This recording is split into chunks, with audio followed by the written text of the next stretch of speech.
Allardyce here now to start things off with Sports News.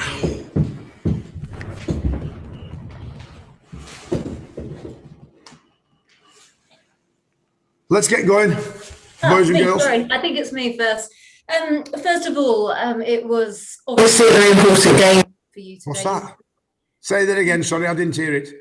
An important game for you today. You must be pretty disappointed with the result. Same as the last 8 or 9 games, where we're faltering in front of goal again. And because we faltered in front of goal, not only 1 point, we didn't get any points. And then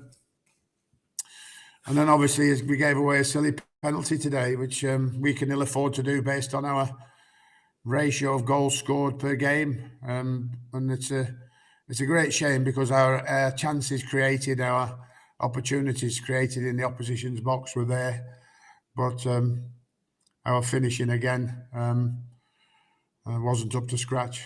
Not only about not scoring a goal, but actually hitting the target itself, because with 12 attempts at goal and only 1 on target today, which shows you the massive problem that we have in terms of trying to score.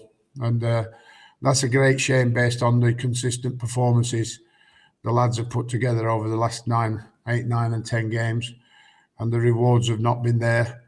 And we have to hold our hands up and say in the main that has been our own downfall, our big downfall in not giving ourselves a better chance to be closer to the lads who are above us. Do you believe West Brom can still stay up? If we win 6 out of 9, yeah. Obviously, after the international break, you've got Chelsea coming up. How do you approach that game? Another tough one. Go on, try and win it. I think that there's the closer it gets to the end and the point gap being bigger, I think the more the players can actually give it a go and to release themselves probably a bit more, and hopefully in front of goal be a bit better at finishing. But I really haven't got too much criticism over their consistent level of performance, the type of football we're playing, the well organised and the well disciplined they're defending now, giving no sloppy or silly goals away. Obviously it was a silly penalty, but you know, our creating of opportunities and getting in the opposition's final third was we probably entered Palace's final third probably 2 or 3 times more than they did. But at the end of it, we've got nothing to show, unfortunately. Okay, thanks ever so much. Thank you. Okay, we'll go to Joe Massey now and then ask for hands raised, please, for follow-ups. Hi, Sam. Can you put your finger on what is wrong up there? Is it just a lack of confidence maybe in the players? Do they need one to just open up maybe the floodgates? I'd say not a natural goal scorer, not a natural finisher. I think that's the big the big thing in terms of goal scoring. If you have a natural finisher scores 1 in 2 chances and 1 in 3 chances. That's a natural finisher. At the moment, we haven't or don't seem to have that clinical finisher that we would like. I mean, I suppose if we look at Mbai and say if it had been onside, he might have got 5 or 6 goals, which would have made a difference to us. If it had been a better finisher when he was onside, it might be 7 or 8 goals he might have scored in the positions that he's been in. But unfortunately, that hasn't happened for him, and he's only got 1 goal. And the rest of the team haven't managed to contribute either. And that's really disappointing based on the amount of chances they're creating for themselves. So it's not as if we're playing a game of football now and spending the vast majority of time defending and then only playing on counter-attack. And we're hitting better numbers than the opposition we're playing against, even against Everton. So that unfortunately hasn't turned into any victories because we've not been good enough at finishing the chances. How do you keep the players' spirits up now? Because it's a long time, isn't it, before you play again?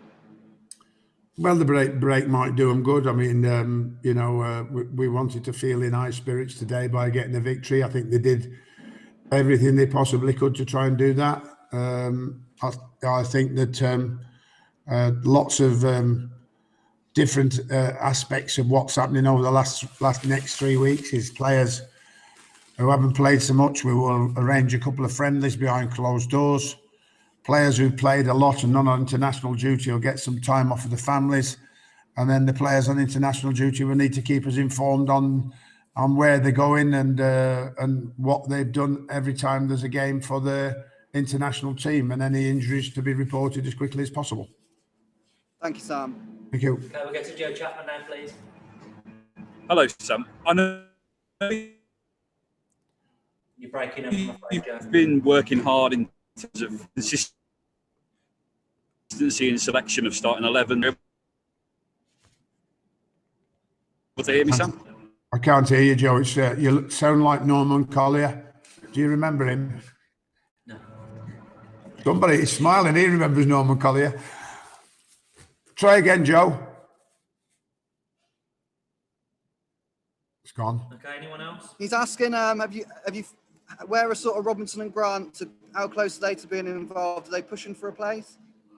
Well, I mean, you could say they could push for a place, but they would be in already had they had a better goal scoring record, of course.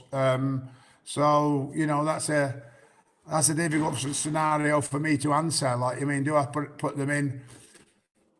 And will that improve the performance? And will they score a goal? Or do I stick with the lads who are playing so well and ultimately, hopefully, turn it around by scoring a few more goals than they're scoring? So it's a bit of a dilemma for me to think over the next 3 weeks.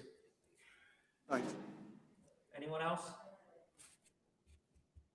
No hands raised. Okay. Is it? Thank you.